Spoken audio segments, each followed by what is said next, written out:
Saya akan bacakan kitab Injil Matius pasal 14. Judulnya adalah Yohanes Pembaptis dibunuh. Pada masa itu sampailah berita-berita tentang Yesus kepada Herodes, raja wilayah. Lalu ia berkata kepada pegawai-pegawainya, "Inilah Yohanes Pembaptis. Ia sudah bangkit dari antara orang mati. Dan itulah sebabnya kuasa-kuasa itu bekerja di dalamnya. Sebab memang Herodes telah menyuruh menangkap Yohanes, membelenggunya dan memenjarakannya, berhubung dengan peristiwa Herodias, istri Filipus saudaranya. Karena Yohanes pernah menegurnya, katanya, 'Tidak halal engkau mengambil Herodias.' Herodes ingin membunuhnya, tetapi ia takut akan orang banyak yang memandang Yohanes sebagai nabi. Tetapi pada hari ulang tahun Herodes, menarilah anak perempuan Herodias di tengah-tengah mereka dan menyukakan hati Herodes. Sehingga Herodes bersumpah akan memberikan kepadanya apa saja yang dimintanya. Maka setelah dihasut oleh ibunya, anak perempuan itu berkata, 'Berikanlah aku di sini kepala Yohanes Pembaptis di sebuah talam.' Lalu sedihlah hati raja, tetapi karena sumpahnya dan karena tamu-tamunya diperintahkannya juga untuk memberikannya. Disuruhnya memenggal kepala Yohanes di penjara, dan kepala Yohanes itu pun dibawa orang ke sebuah talam. Lalu diberikan kepada gadis itu dan ia membawanya kepada ibunya. Kemudian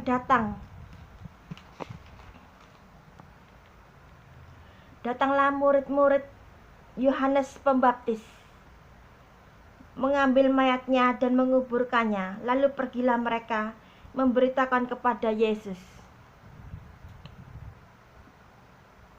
Yesus memberi judul selanjutnya, Yesus memberi makan 5.000 orang.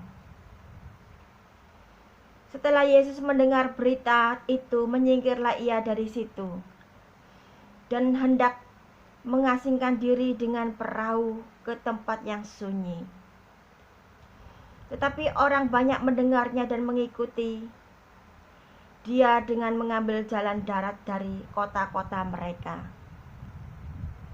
Ketika Yesus mendarat, ia melihat orang banyak dan yang besar jumlahnya, maka tergeraklah hatinya oleh belas kasihan kepada mereka, dan ia menyembuhkan mereka yang sakit. Menjelang malam, murid-muridnya datang kepadanya dan berkata, "Tempat ini sunyi dan hari sudah mulai malam. Suruhlah orang banyak itu pergi supaya mereka dapat membeli makanan di desa-desa." Tetapi Yesus berkata kepada mereka, "Tidak perlu mereka pergi. Kamu harus memberi mereka makan." Jawab mereka, "Yang ada pada kami di sini hanya 5 roti dan 2 ikan." Yesus berkata, "Bawalah kemari kepadaku." Lalu disuruhnya orang banyak itu duduk di rumput. Dan setelah diambilnya 5 roti dan 2 ikan itu, Yesus menengadah ke langit dan mengucap berkat. Lalu memecah-mecahkan roti itu dan memberikannya kepada murid-muridnya. Lalu murid-muridnya membagi-bagikannya kepada orang banyak. Dan mereka semuanya makan sampai kenyang. Kemudian orang mengumpulkan potongan-potongan roti yang sisa, 12 bakul penuh. Yang ikut makan kira-kira 5.000 laki-laki, tidak termasuk perempuan dan anak-anak. Judul berikutnya, Yesus berjalan di atas air. Sesudah itu Yesus segera memerintahkan murid-muridnya naik ke perahu dan mendahulunya ke seberang. Sementara itu ia menyuruh orang banyak pulang. Dan setelah orang banyak itu disuruhnya pulang, Yesus naik ke atas bukit untuk berdoa seorang diri. Ketika hari sudah malam, ia sendirian di situ. Perahu murid-muridnya sudah beberapa mil jauhnya dari pantai dan diombang-ambingkan gelombang. Karena angin sakal, kira-kira jam 3 malam datanglah Yesus kepada mereka berjalan di atas air. Ketika murid-muridnya melihat dia berjalan di atas air, mereka terkejut dan berseru, "Itu hantu!" Lalu berteriak-teriak karena takut. Tetapi segera Yesus berkata kepada mereka, "Tenanglah, aku ini, jangan takut."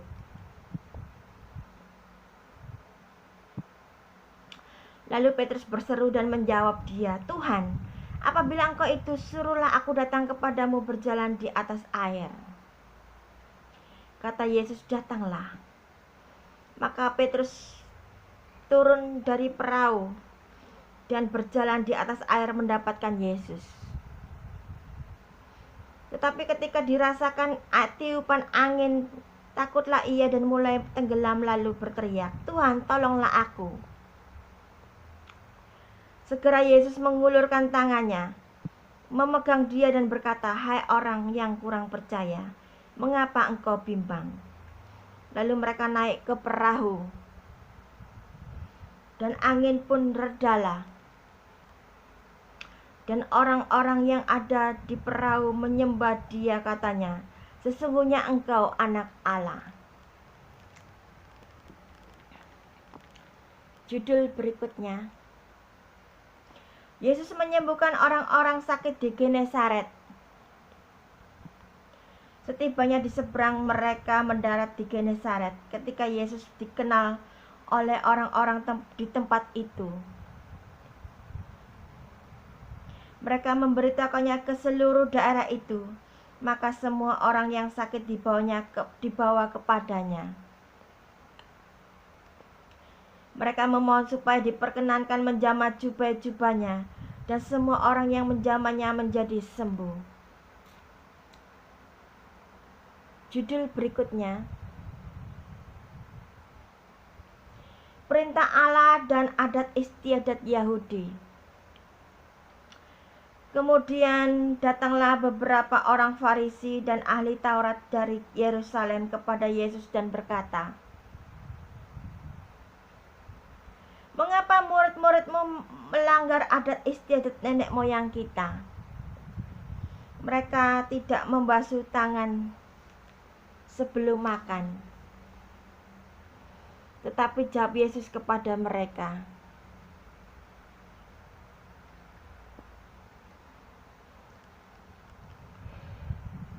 "Mengapa kamu pun melanggar perintah Allah demi adat istiadat nenek moyangmu?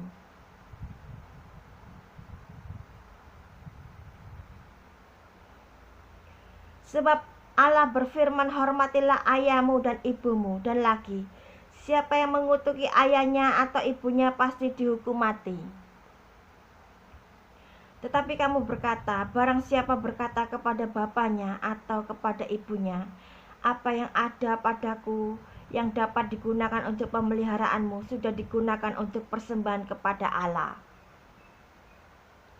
Orang itu tidak wajib lagi menghormati bapaknya atau ibunya. Dengan demikian firman Allah kamu nyatakan tidak berlaku demi adat istiadatmu sendiri.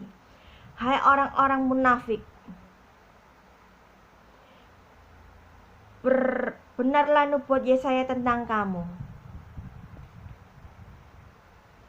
Bangsa ini memuliakan aku dengan bibirnya, padahal hatinya jauh daripadaku. Percuma mereka beribadah kepadaku. sedangkan ajaran yang mereka ajarkan ialah perintah manusia. Lalu Yesus memanggil orang-orang banyak dan berkata kepada mereka, "Dengar dan camkanlah, bukan yang masuk ke dalam mulut yang menajiskan orang, melainkan yang keluar dari mulut itulah yang menajiskan orang." Maka datanglah murid-muridnya dan bertanya kepadanya, "Engkau tahu bahwa perkataanmu itu telah menjadi batu sandungan bagi orang-orang Farisi." Jawab Yesus, "Setiap tanaman yang tidak ditanam oleh Bapa-Ku yang di sorga akan dicabut dengan akar-akarnya.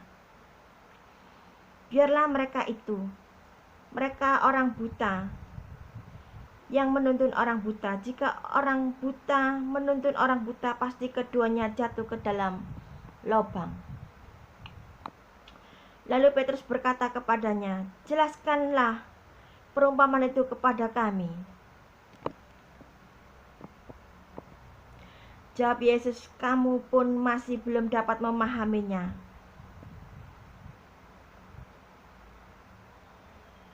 Tidak tahukah kamu bahwa segala sesuatu yang masuk ke dalam mulut turun ke dalam perut lalu dibuang ke jamban? Tetapi apa yang keluar dari mulut berasal dari hati, dan itulah yang menajiskan orang. Karena dari hati timbul segala pikiran jahat, pembunuhan, perzinahan, percabulan, pencurian, sumpah palsu, dan hujat. Itulah yang menajiskan orang. Tetapi makan dengan tangan yang tidak dibasuh tidak menajiskan orang." Judul selanjutnya, perempuan Kanaan yang percaya. Lalu Yesus pergi dari situ dan menyingkir ke daerah Tirus dan Sidon. Maka datanglah seorang perempuan Kanaan dari daerah itu dan berseru, "Kasihanilah aku, ya Tuhan, anak Daud. Karena anakku perempuan kerasukan setan dan sangat menderita." Tetapi Yesus sama sekali tidak menjawabnya. Lalu murid-muridnya datang dan meminta kepadanya, "Suruhlah ia pergi. Ia mengikuti kita dengan berteriak-teriak." Jawab Yesus, "Aku diutus hanya kepada domba-domba yang hilang dari umat Israel." Tetapi perempuan itu mendekat dan menyembah Dia sambil berkata, "Tuhan, tolonglah aku."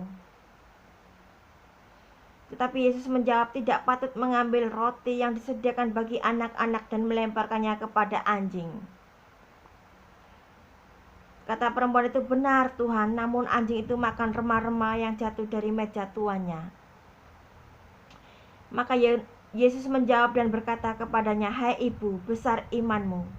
Maka jadilah kepadamu seperti yang kau kehendaki." Dan seketika itu juga anaknya sembuh.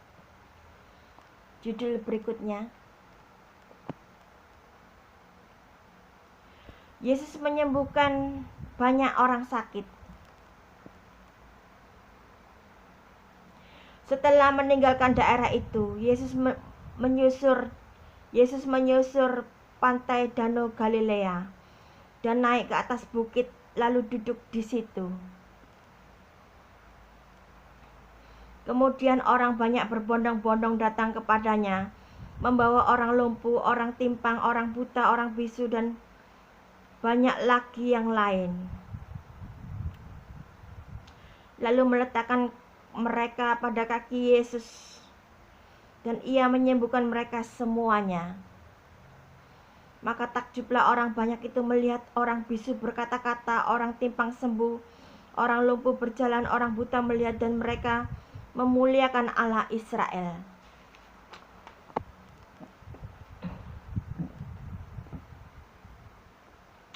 Judul berikutnya, Yesus memberi makan 4.000 orang. Lalu Yesus memanggil murid-muridnya dan berkata, "Hatiku tergerak oleh belas kasihan kepada orang banyak itu, Sudah 3 hari mereka mengikuti aku dan mereka tidak mempunyai makanan. Aku tidak mau menyuruh mereka pulang dengan lapar. Nanti mereka pingsan di jalan.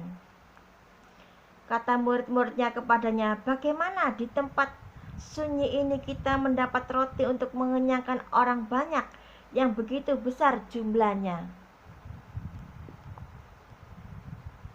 Kata Yesus kepada mereka, berapa roti ada padamu? 7. Jawab mereka, dan ada lagi beberapa ikan kecil. Lalu Yesus menyuruh orang banyak itu duduk di tanah. Sesudah itu ia mengambil ke-7 roti dan ikan-ikan itu, mengucap berkat dan memecah-mecahkannya dan memberikannya kepada murid-muridnya. Lalu murid-muridnya memberikannya pula kepada orang banyak. Dan mereka semuanya makan sampai kenyang. Kemudian orang mengumpulkan potongan-potongan roti yang sisa, 7 bakul penuh. Yang ikut makan ialah 4.000 laki-laki, tidak termasuk perempuan dan anak-anak. Lalu Yesus menyuruh orang banyak itu pulang. Ia naik perahu dan bertolak ke daerah Magadan. Judul berikutnya, orang Farisi dan Saduki meminta tanda. Kemudian datanglah orang-orang Farisi dan Saduki hendak mencoba Yesus. Mereka meminta supaya ia memperlihatkan suatu tanda dari sorga kepada mereka. Tetapi jawab Yesus, pada petang hari karena langit merah kamu berkata hari akan cerah. Dan pada pagi hari karena langit merah dan redup kamu berkata hari buruk. Rupa langit kamu tahu, membedakan, tetapi tanda-tanda zaman tidak. Angkatan yang jahat dan tidak setia ini menuntut suatu tanda, tetapi kepada mereka tidak akan diberikan tanda selain tanda Nabi Yunus. Lalu Yesus meninggalkan mereka dan pergi. Judul berikutnya,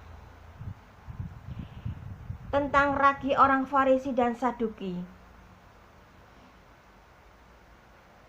Pada waktu murid-murid Yesus menyeberang danau, mereka lupa membawa roti.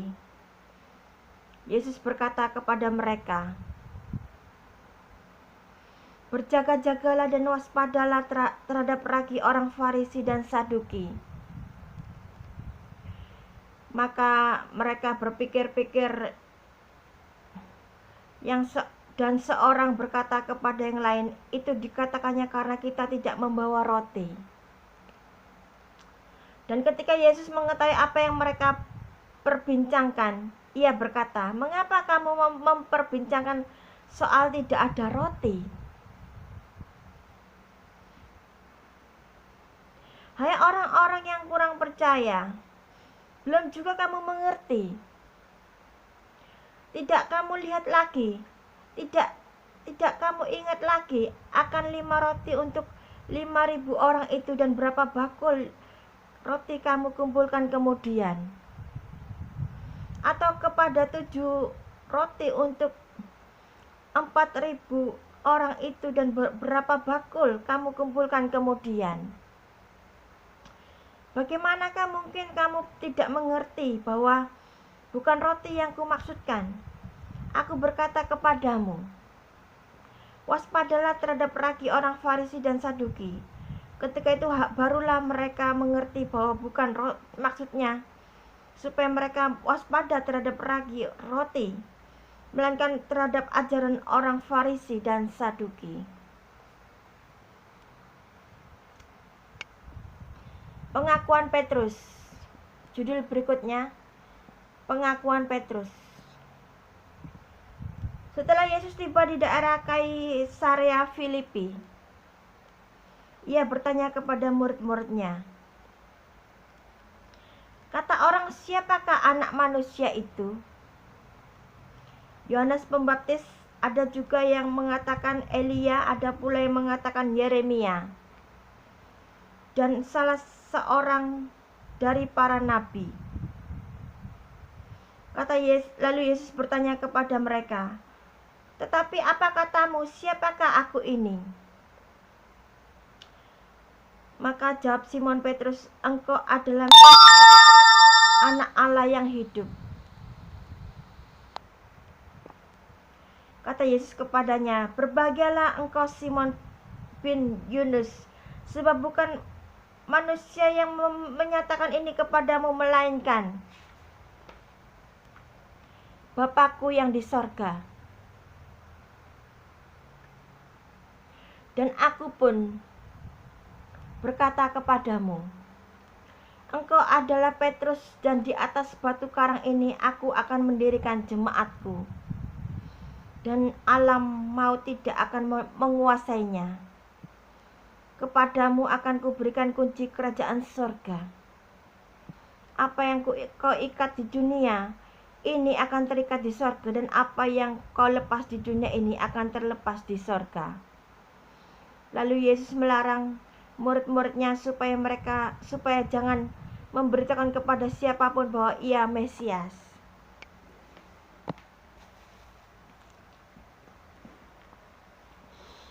Judul berikutnya,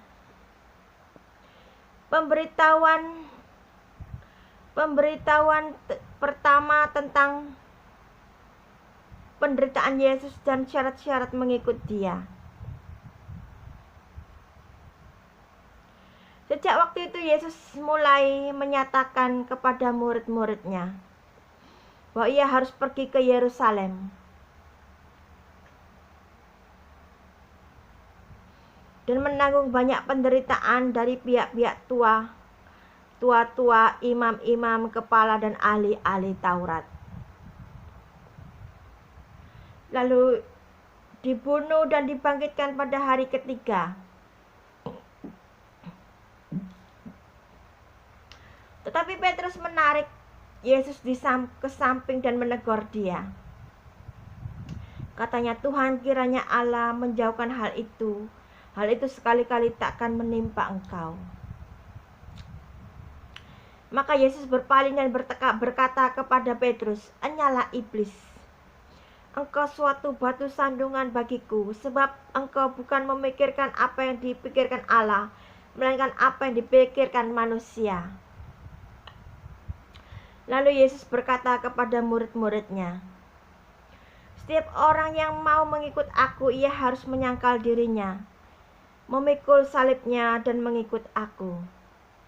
Karena barang siapa mau menyelamatkan nyawanya, ia akan kehilangan nyawanya. Tetapi barang siapa kehilangan nyawanya karena aku, ia akan memperolehnya. Apa gunanya seorang memperoleh seluruh dunia tetapi kehilangan nyawanya?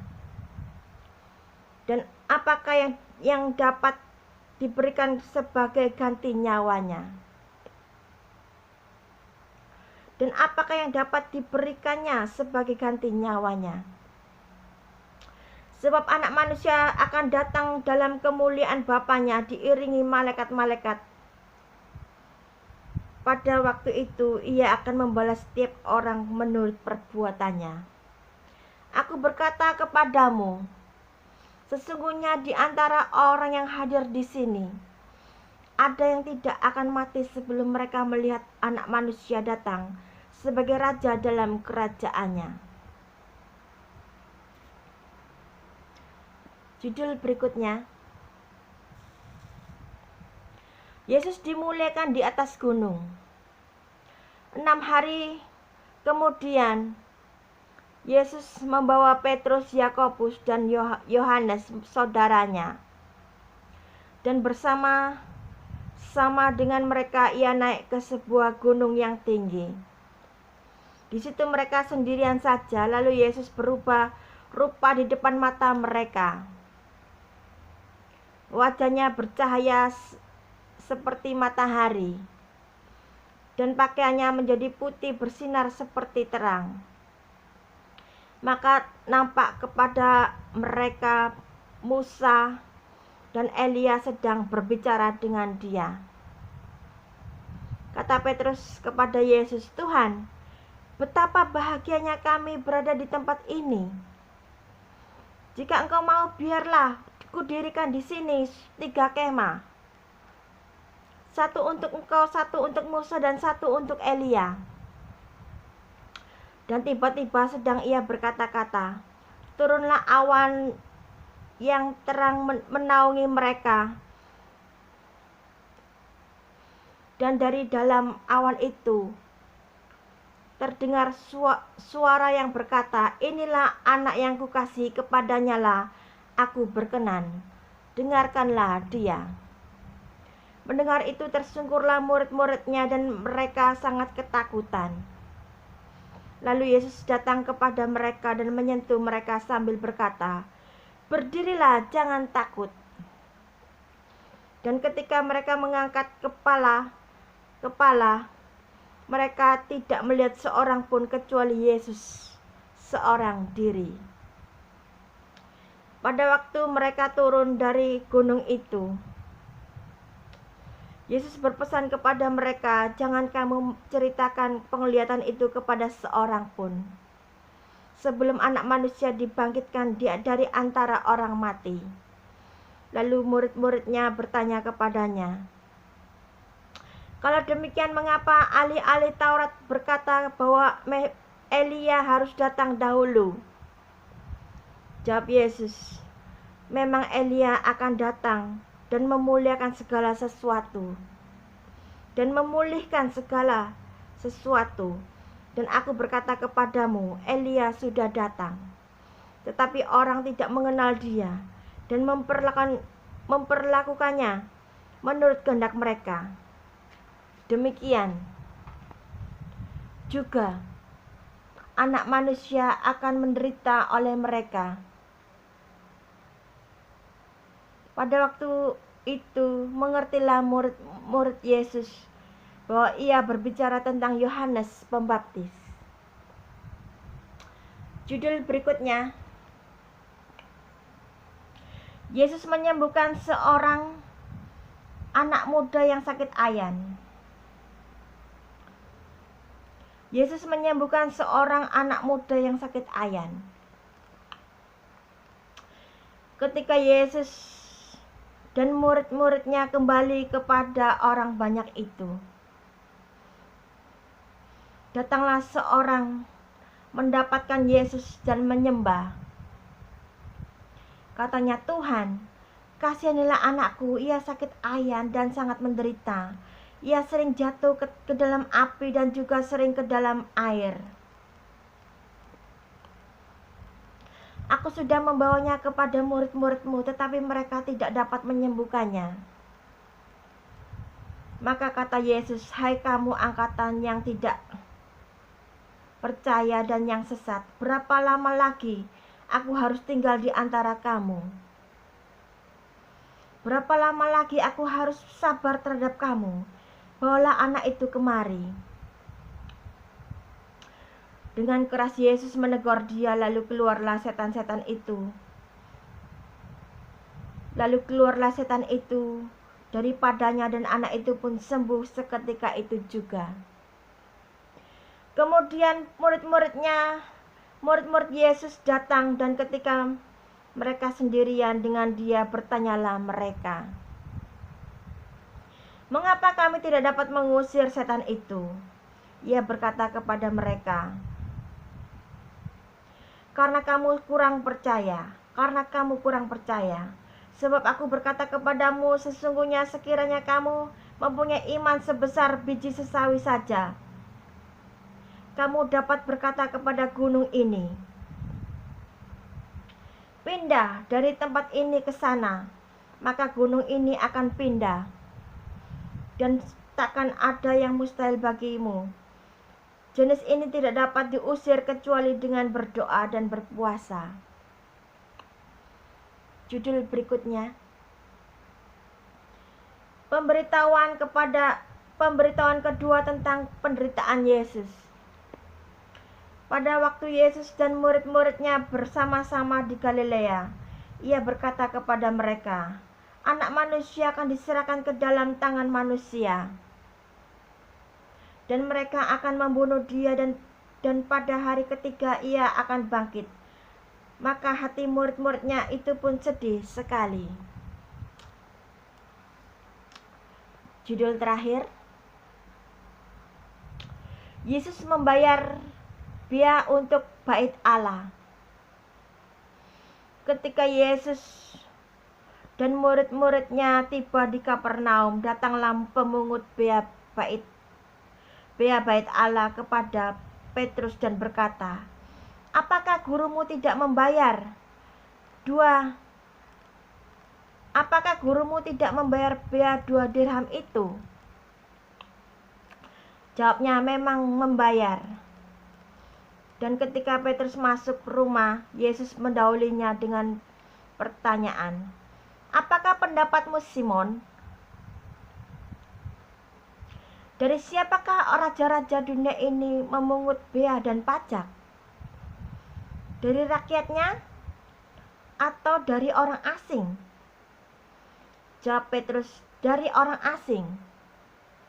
Maka kata Yesus kepadanya, jadi bebaslah rakyatnya. Tetapi supaya jangan kita menjadi batu sandungan bagi mereka, pergilah memancing ke danau. Dan ikan pertama yang kau pancing, tangkaplah dan bukalah mulutnya, maka engkau akan menemukan mata uang 4 dirham di dalamnya. Ambillah itu dan bayarkanlah kepada mereka, bagiku dan bagimu juga. Terima kasih telah mendengarkan bacaan Alkitab kitab Matius. Semoga bacaan hari ini bisa menyembuhkan, bisa menghibur, bisa menguatkan, bisa menyegarkan. Amin.